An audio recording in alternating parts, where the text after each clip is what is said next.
Сіздер мен 9-шы сынып оқушылары, бүгін біз 5-6-шы жаттығуды орындаймыз. Есепті толық түсіну үшін видеоны соңына дейін қараңыздар, каналға тіркеліп отырыңыздар. Ал бастаймыз. Бірінші есепте бізге тербелмелі контур берілген, яғни берілгені сыйымдылық берілген 50 микрофарад. Бұны біз фарадқа айналдырамыз, яғни микро 10-6 дәрежесін береді. Сонда 50 көбейту 10-6 дәрежесі фарадты береді. Және де индуктивтілік берілген L, бұл бізде 50 Генри. Енді периодты табуымыз керек екен. Т-ны табамыз.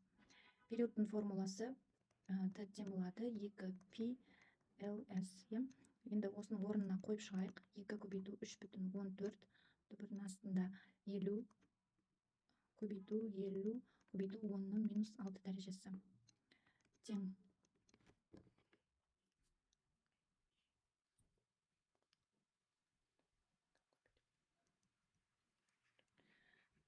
Мына жерде 6,28 көбейтеміз.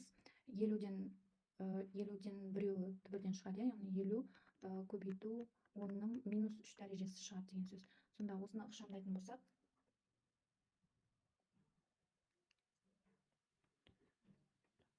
0,314 болады екен.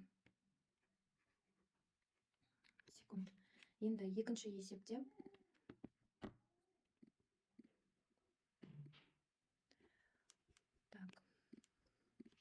бұл бізде бірінші есеп. Екінші есеп тербелмелі контур сыйымдылығы берілгені.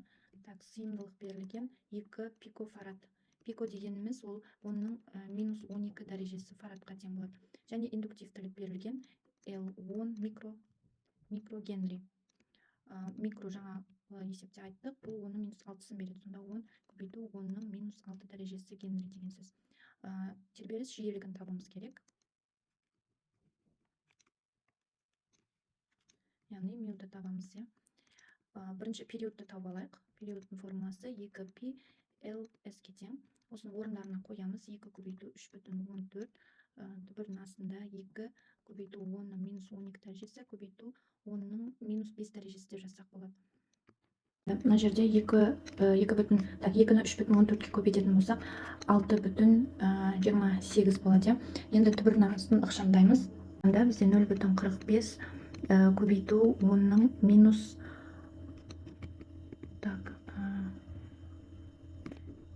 дәрежесі қалады екен. Енді осыны ықшамдаймыз. Екеуін көбейтетін болсақ 2,8 көбейту 10-8 дәрежесі қалады. Енді мюді табу үшін 1 бөлінген Т деген формуланы қолданамыз. Бұл бізде 1 бөлінген 2,8 көбейту 10-8 дәрежесі тең болады 36 жоқтап аламыз. 36 көбейту 10-8 плюс 8-ге айналады. Плюс 8 дәрежесі. Бұны қалай ықшамдасақ болады? 36 мегагерц деп ықшамдап жазсақ болады. Үшінші есепте бізге сыйымдылығы 50 пикофарад берілген. Ол бізде 50 көбейту 10-12 дәрежесі фарадты береді. Мына жерде мегагерц берілген жиілігі. Ол 10 көбейту 10-ның плюс 6 дәрежесі герцті береді. Енді индуктивтілік L-ді табымыз керек. Мюдің формуласы бойынша, яғни 1 бөлінген 2π түбірдің астында LS, осы формуладан біз L-ді табымыз керек. Енді формуланың екі жағын квадраттасақ болады. Сонда мю квадрат тең болады 1 бөлінген 4π квадрат LS. Осы жерде L-ді табамыз. L сонда бізде тең болады 1 бөлінген мю квадрат көбейту 4π квадрат С. Енді осы мәндерді қойып шығамыз. Орнына мю дегеніміз оның 7 дәрежесі. 7 дәрежесі, оның 7 дәрежесін квадраттаймыз. Көбейтеміз 4 көбейту 3,14-тің квадраты. Көбейтеміз, мына жерде 50 көбейту 10-12 дәрежесі. Бұны 5 көбейту 10-11 дәрежесі деп жазсақ болады. Тең болады 1 бөлінген 197 көбейту 10-ның мына жерде -11, мынау 14. 14-тен 11 азайтылады. 3 дәрежесі қалады. Сонда 0,005 көбейту 10-ның минус 3 дәрежесі. Көбейту 10-ның минус 6 генри немесе 5 көбейту 5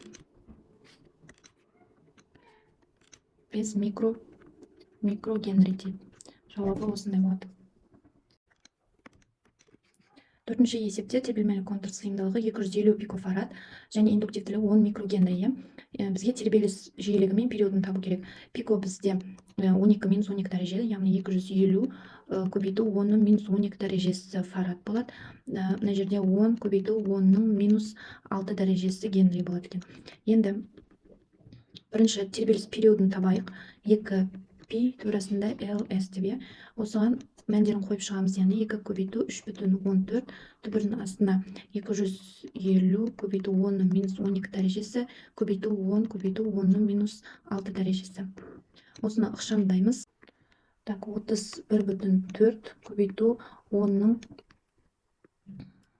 минус 8 дәрежесі десек, сонда тең болады 0,31 микросекунд. Енді тербеліс жиілікті тапсақ, меу тең 1 бөлінген т деп аламыз. Яғни 1 бөлінген 0,31 көбейту 10-ның минус 6 дәрежесі тең 3,2 көбейту 10-ның 6 дәрежесі герцке тең болады, немесе 3,2 мегагерц. Соңғы есеп бізде индуктивтілігі берілген 1,3 миллигенри. Бұл бізде 1,3 көбейту 10-ның минус 3 дәрежесі генриді береді. Бізге сыйымдылықты табуымыз керек. Шешуі.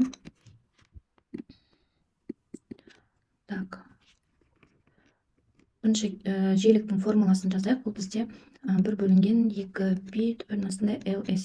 Енді осы жерде теңдіктің 2 жағын квадраттаймыз. Меу квадрат тең болады 1 бөлінген 4 пи квадрат LS.